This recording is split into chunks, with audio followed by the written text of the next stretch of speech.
హరి ఓం.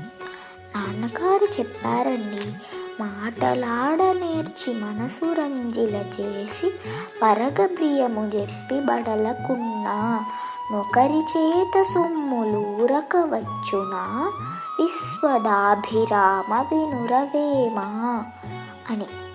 ఇది వేమన శతకంలోని 65వ పద్యం. దీని అర్థమేమిటంటే, ఇతరులకు సంతోషము కలుగునట్లు మాట్లాడు విధానమును నేర్చుకొని వారి మనస్సు ఆనందపరిచిన ధనము వచ్చును. శ్రమ పడకుండా వారి నుండి సొమ్ము తేరగనే రాదు. ధన్యోస్మి. దయచేసి నాన్నగారు చెప్పారండి ఛానల్కు సబ్స్క్రైబ్ చేసుకొని బెల్ ఐకాన్ క్లిక్ చేయండి. అలానే మీకు ఈ వీడియో కనుక నచ్చినట్టయితే లైక్, షేర్, కామెంట్ చేయండి. సర్వం శ్రీకృష్ణ పరబ్రహ్మార్పణమస్తు.